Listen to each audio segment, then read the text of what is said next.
Just how good are our homegrown stage stars? How about our tarmac champion measure up against a world champion? You have a unique opportunity to make that comparison this week on RPM when the 1995 world champion and most winning driver of all at the pinnacle of the sport comes to Ireland for the Punchestown World Rally Experience.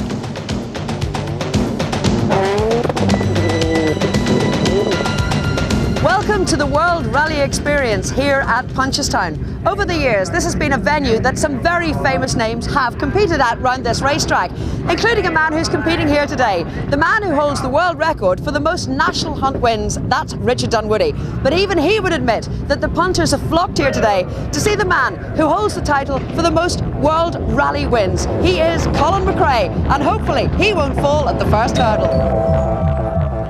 The McRae family are no strangers to Ireland. Father Jimmy has won the Circuit of Ireland 7 times and been Irish tarmac champion. But it's Jimmy's big boy who has really hit the big time. Colin's early crash course in rallying brought him to Ireland many times, and when the accidents ceased, the wins started coming, including the Circuit of Ireland and Ulster rallies. 15 spectacular years at world level have made the Lanark lad a household name, helped more than a little by the game that carries his name and is played in households throughout the world. Colin is universally acknowledged as the fastest and bravest on the stages, and from his first rally win in New Zealand in 1993, Colin has gone on to win on every surface and in all conditions to pass Carlos Sainz and Juha Kakkonen's total of World Championship wins. It began in Africa. Our story this week did begin in Africa, as Colin has flown from the scorching heat of that subcontinent to visit his Irish fans. Just 7 days ago, he stood on the Nairobi podium, crowned as the winner of the East African Safari, his second win in succession, and his 25th World Championship Rally victory, one more than any other driver in the history of the sport. At his disposal at Punchestown is the state-of-the-art WRC Ford Focus, supplied by the Blue Oval's blue-ribboned works team, Malcolm Wilson's M-Sport concern. Ireland is on safari to witness Braveheart master his £250,000 machine, and this year it's a real competition as Colin has agreed to put his reputation on the line and let the stopwatch be the judge against his Irish rivals. And what a car he has to play with: 300 horsepower, active front, central and rear differentials, 6-speed sequential box, and ventilated disc brakes with 8 piston calipers to retard the projectile. Colin, you're very welcome back to Ireland. Thank you very much, nice to be here. It's been a happy hunting ground for the McRaes over the years. It's been a lot of successes here, and it's nice to be back, especially in this type of event where it's no pressure, we can just enjoy it. When you came to Ireland first, you were scraping, trying to get a few pennies together to run a Nova and things like that. It's a very different game now. No, it's going well. It's been a very successful story, and it's been great fun. And to do something, to be successful in something you started off as a hobby, is something quite special. Colin, now of course you're the most successful World Championship rally driver of all time. How much does that mean to you? Obviously, winning world championships are the main priority, and we've struggled to do that for the past few years, but to have the most number of wins than any other driver is something quite special. And of course it's very much an entertainment day, and there's been no man in the sport ever better at entertaining than yourself. Well, we'll do our best. What about some of the celebrities you're taking along with you? You're going to have Dunwoody and you're going to have pop stars, things like that. Do you scare the living daylights out of them? I'll try my best. But there's another side to the Ford Festival at Punchestown. In his youth, all Kris Meeke could do was watch and wonder as his father Sidney worked his magic on the rally cars of drivers like Billy Coleman and Bertie Fisher. Now he's in the British Championship, backed by the world's biggest star, and today he will share one of the best cars in the world with the best in the world. Colin, you're having a fun day here, but Kris Meeke is having a fairy tale day. It's a big day for him. He's got a great talent, Kris, and we just have to sort of channel that in the right direction now and give him as much help as we can. How did you realise he had this talent? By sitting in the car with him. I did about 2 miles and I wanted to get out because it was far too quick. So he's going to be one to watch in the future. You might be creating an opposition to yourself. Well, I think if he beats me one day, I'll be quite happy. The transformation from being an envious spectator to becoming a world rally car driver in a year and a half, it's fairy tale talk. It's an absolutely fantastic opportunity, you know. It's quite strange, my first ever rally on Irish soil, and we're in one of these machines, but it's just a dream come true, you know. I remember being a child, being about all the rallies at home, and you always looked up to these guys, and even though the likes of Bertie Fisher, Austin McHale, you always looked up to them, but these guys are in a different league again, and to be under Colin's management company and be here driving one of his cars, you know, it's just a dream come true. It's fantastic. So how will our own rally racers fare against the ultimate trier in the professional team?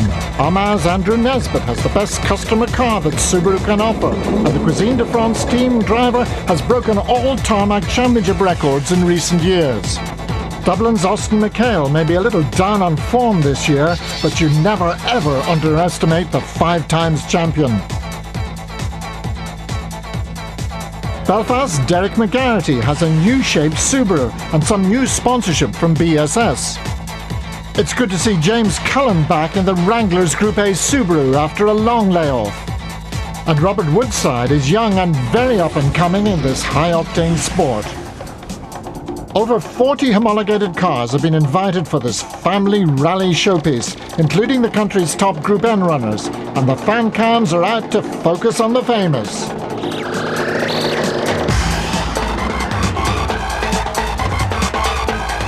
The Rallycross Aces open the show. Where else would you see 700 horsepower 00 cars? Dermot Carnegie's Focus, John McCluskey's Peugeot and John Maloney's Escort do not just sweep the stages, they almost blow them away. But when it comes to horses for courses at Punchestown, there's no marks for guessing the firm favourite. And Jim Corr is his first celebrity passenger as Colin makes the Focus sing.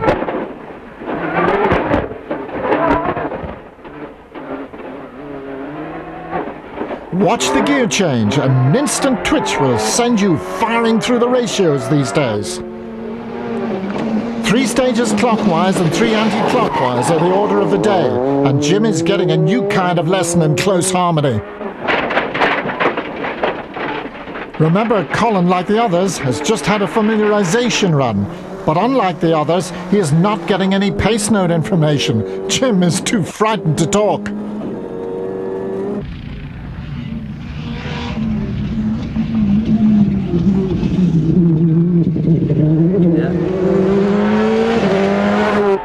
We're now coming to the final loose section of the back car park. Note no handbrake used. It's all a balancing act on the active differentials.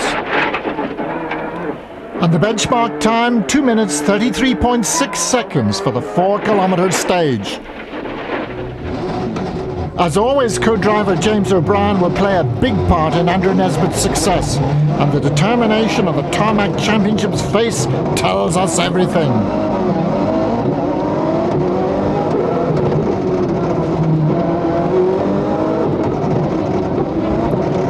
This is a red-letter opportunity to see just how close our internationals are to their world-class opponents.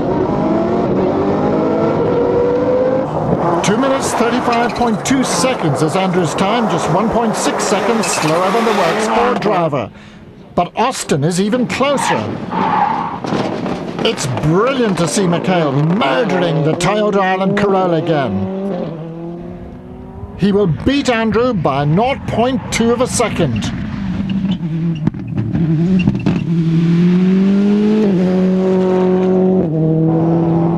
Derek McGarity, with Willie McKee on the notes, believes in shortening the course in the Toshiba Subaru. They are 4th fastest.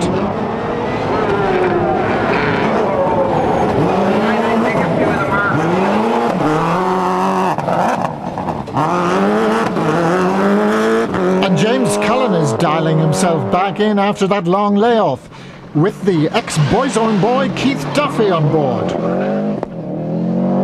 He ties in time with Padder Herson at the end of the first stage, and they're both in 9th place. Robert Woodside and Graham Meeke are 6th fastest in the McKinstry-hired WRC Impreza. And Davy Greer has decided to take his hired Toyota out for an airing. There's an excellent showings from Maurice Gass and Michael Barrable. The Armagh driver is 5th fastest and the Dubliner 6th in their similar WRC Subarus. Seamus Leonard is the top Group N seed, but Aaron McHale the more spectacular. In fact, it seems to be a Mitsubishi day in the showroom category, as Donie O'Sullivan is humbled by the early Group N leader, Midlander James Foley, who is driving an Evo 6.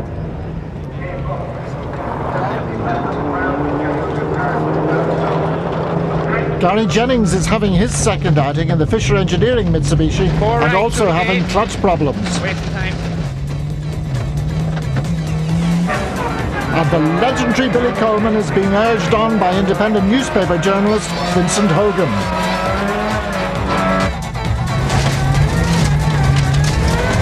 Come on, Billy. Out the gate now, out the gate. That's it. Well done. Perhaps Vincent should be on board John Foley's similar Focus, encourage him to cool down.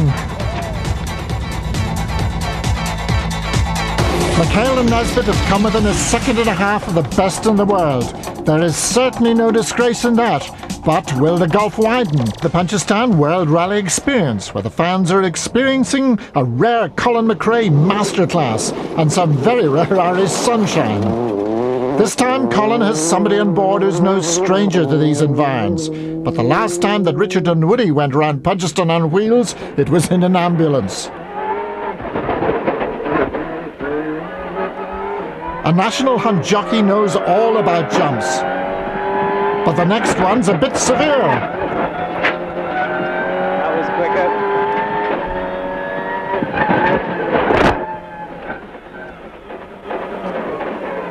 Jim Corr's trip in the Focus lasted for just over 2.5 minutes. Richard is going to get there in 2.2 seconds quicker. Who needs notes? We went through that gate at over 90 miles an hour. Now for the loose, where the Acropolis and Safari winner shows us his class.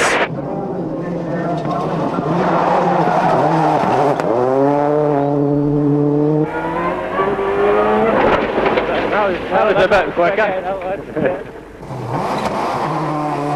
Nesbitt in pursuit is magic. This is the man who's not been beaten in Irish tarmac rallying since the spring of 2000. And remember that he has won both the inaugural Punchestown Super Sprints at the County Kildare course in 2001.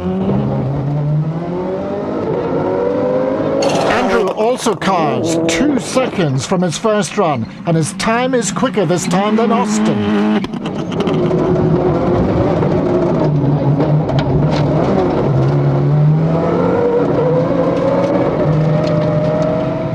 The Dubliner is right on the pipe.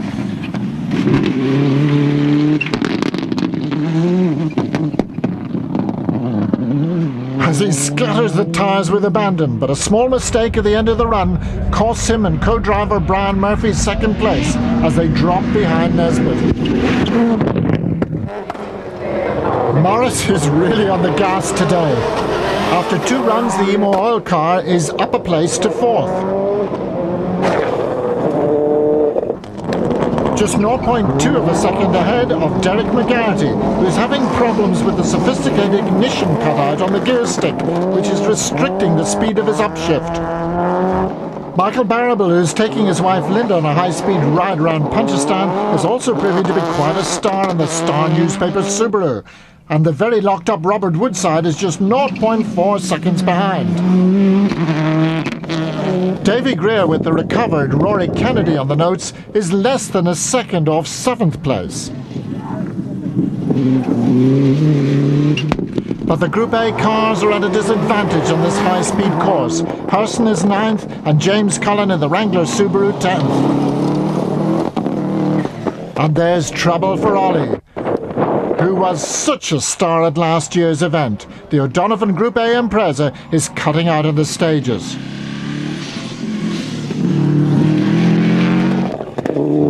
Eugene Donnelly improves his Stage 3 time by 3 seconds in the BioClear Celica.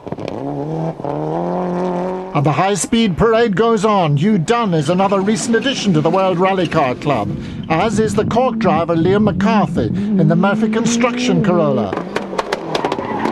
That's Tom Holton's Group A Celica, followed by Johnny O'Sullivan's WRC Escort and Eddie Kinnearan's Group A Toyota. Surely there's no other country in Europe that can provide such an array of privately owned rally machinery.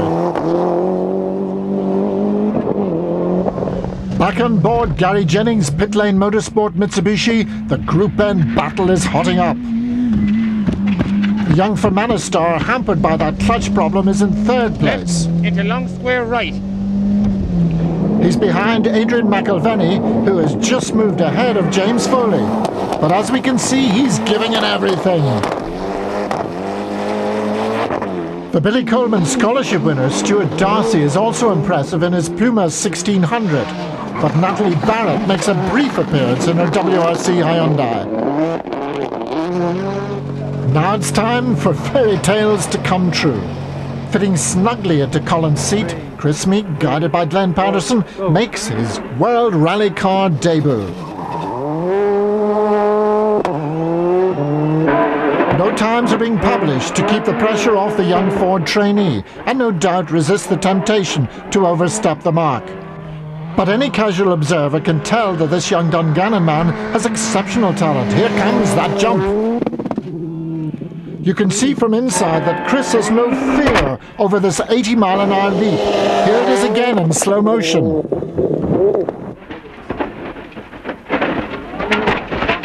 It's mind-blowing. The acceleration, the braking and the handling, it's just so fantastic, you know. And the owner's happy enough to let you go for a wee run? The owner's happy enough to let me go for a run, you know. But I have to be careful. He's keeping the reins on me. A junior sensation, but Keith Duffy is the junior attraction. Are you tempted to get behind the wheel yourself today? Not today. No, I'll leave that to the big boys. I'm a great driver when I'm on my own, you know. At half-time, the two champions top the timesheets. Andy, what are you doing letting a young Scottish whippersnapper take the lead? Yeah, he's doing very well, isn't he? For a world champion, I think he deserves to be in the lead. And that world champion simply cannot resist the chance to climb aboard another interesting motor. There are no turbo restrictors in a rallycross car, so British rallycross champion Dermot Carnegie's Focus has almost twice the power, if not the sophistication, of Colin's normal Focus. There may be no hydraulic handbrakes, and the transmission is not fully active, but when it comes to pure grunt, there's nothing to compare.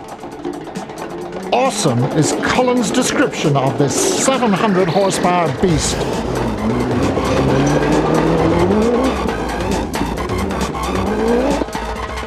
Stages 4, 5 and 6 are in an anti-clockwise direction.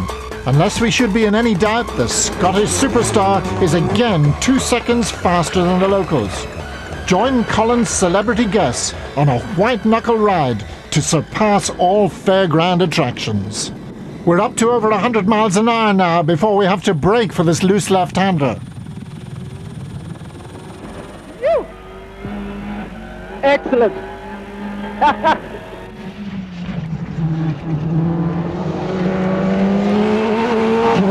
Up through the gears again, and we're now approaching 130 miles an hour in top. But what about this right-hander, Colin?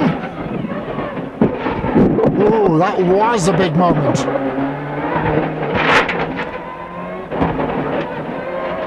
We're on the homeward run now and approaching that jump. Got a jump here. From tarmac to loose again. During the year of the World Championship, Colin has to cope with ice on the Monte Carlo, snow in Sweden, mud on the Rally of Great Britain, dust in Greece and on the safari trails, the rough roads of Argentina, the smooth surfaces of New Zealand and Australia, and the smooth and twisting tarmac of Italy and Corsica. So this little jaunt around Punchestown has to be a bit of a dawdle. We're over the finish line now, so let's throw in a few donuts for good measure.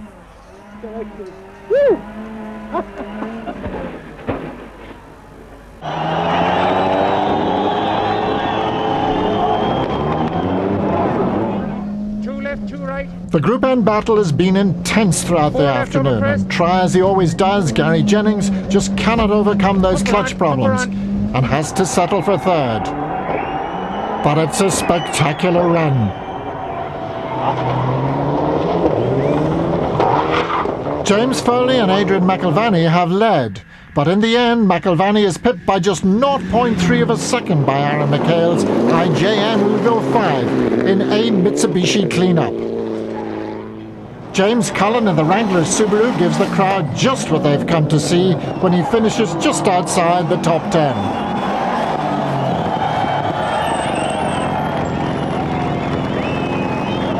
Eugene Donnelly is 10th in his older model Celica, with Pater Herson 3 seconds ahead of him in his ST205 example. It's good to see Davy Greer back again amongst the big boys in 8th place, but Robert Woodside is unhappy with 7th, as he feels he's been given a wrong time and he could have been as high as 4th.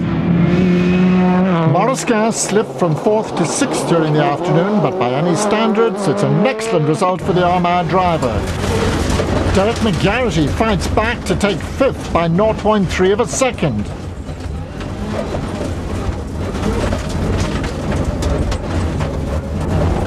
And the Barrable family bring their star Toyota home in a fine 4th place. Austin, who tied with Andrew on this event last year, has to settle for 3rd after damaging the Toyota's front suspension over that jump earlier in the run. And our tarmac champion ignores worrying sounds from the Subaru's differential all day to show the high standards set by our professional amateurs in this country. After 6 stages, the best in Ireland in his privately entered Cuisine de France Subaru only trails the best in the world in a Works Ford by just 14 seconds. Richard Burns, Freddie Loix, Mickey Biasio and now Colin McRae. May Ronan Morgan continue to bring the best to Punchestown for the World Rallying experience. It's certainly appreciated.